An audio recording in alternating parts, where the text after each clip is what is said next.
नमस्कार, मी सावित्री ज्योतिबा फुले. समजासनी माझं नाव ठावच असेल. मी काय काय काम केली ती पण ठाव असतेली. नसतील ठाव तर मी सांगते. पुण्यातील भिडेवाडा येथे मुलींची पहिली शाळा सुरू केली आणि लई मोठी मोठी कामं केली बघा. माहीत नसतील तर मी सांगते. अहो माझा बाप पाटील होता, नायगाव माझं मायार. माझ्या बापाची मी लई लाडकी होती बघा. माझं समद लाड पुरवायचे. माझी आई मला बाजारात घेऊन जायची. एकदा माझी आई मला बाजारात घेऊन गेली. तिथं तिने विचारलं, सावित्रे काय ग खायचं तुला? मी सांगितलं मला जिलेबी खायची. माझ्या आईने मला घेऊन दिली. मी वाटणी येत खात आली तर तिकडून एक गोरा बाबा आला म्हणतोय, हे बेबी, रस्त्याने येताना असलं काही पण खायचं नसतं. मला वाटलं जिलेबी खायची नसते असंच काय म्हणतोय काय. मी दिली की जिलेबी टाकून. झालं. मग परत आम्ही घरी आलो. अहो माझा बाप माझं लई लाड करायचा. माझा बाप लोकांचा प्रश्न सोडवायचा, लोकांना मदत करायचा.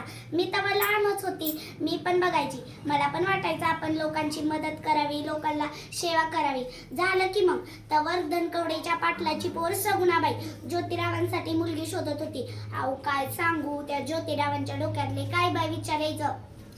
पोरीला शिकवलं पाहिजे, पोरीला शिकवलं पाहिजे असं काय बाई विचार यायचं. झालं की मग आली की आमच्या घरी म्हणती, कशी सावित्रीची ज्योतिबाची जोडी लई झाक्क दिसल बाया. म्हणलं या बायाला उठारेटा शिवण्यात ठेवाय काय दुसरं कामच नसतं. झालं की मग असा मोठा मांडव सजला, अशा लोकांच्या पंक्ती जमल्या आणि मी नवरी झाली. ठुमकत ठुमकत मी पुण्याला आली तर बघती तर घरात काय, इकडं पुस्तकं तिकडं पुस्तकं, समधीकडे पुस्तकच. म्हणले बाबा काय नुसती पुस्तकच खातो की काय. तर ते म्हणाले, सावित्री पहिलं पाऊल उचल. पोरी बाळींची परिस्थिती लई बंगाळ आहे. सावित्री मी तुला शिकवेल, तू त्यांना शिकव. मी त्यांना शिकवू शकत नाही. सावित्री पहिलं पाऊल उचल. झालं. मला वाटलं 10-15 भाकऱ्या दिल्या असत्या तर मी थापून दिल्या असत्या. म्हणे स्वतः शिकायचं, दुसऱ्यांना शिकवायचं. मला नाही जमायचं बाई, मला नाही शिकायचं आणि दुसऱ्यांना शिकवायचं सुद्धा नाही. झालं. मग आम्ही थोड्या वेळाने रानात आलो. माझ्यासोबत सगुणाबाई होती, माझ्यासोबत फातिमा शेख होती. रानात असं पेरणीची कामं चालू होती बघा. मग आम्ही पण पाठी घेऊन करायला लागलो.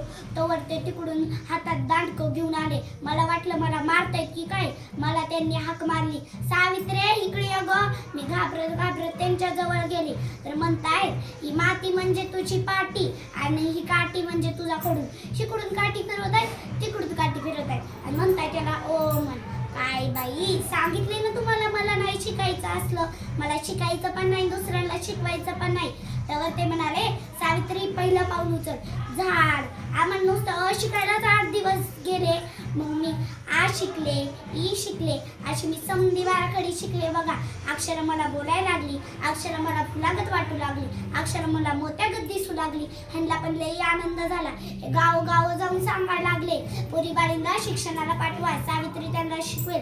पण एके वेळी झोपलेल्या माणसाला आपण जागं करू शकतो, पण झोपेचं सॉंग घेतलेल्या माणसाला करू शकत नाही. झालं की मग तवाच्या माणसांनी झोपेचं सॉंग घेतलं होतं. त्याचं लोकांनी उलट शिकवायला पाठवायचं पोरी बाळींना, तर त्यांचं मजाक उडवलं. त्यांनी त्याच्याकडे लक्ष दिलं नाही. असाच प्रचार चालू ठेवला. मग आम्ही थोड्या दिवसांनी पुण्यात इथे भिडेवाडा मुलींची पहिली शाळा सुरू केली. तिथं आम्ही शिकवायचो. मग बरेच दिवस झाले. तिथं 5 वर्षाची एक बारकी पोरगी बाहुली नावाची ती आलती आणि मग मी तिला शिकवत होती. शाळा सुटली, ती शाळेच्या बाहेर गेली आणि लोकांनी काचा कुटून घातलेला लाडू तिला चालला. तिची तटा आतडी तुटली, तिच्या रक्ताच्या उलट्या झाल्या.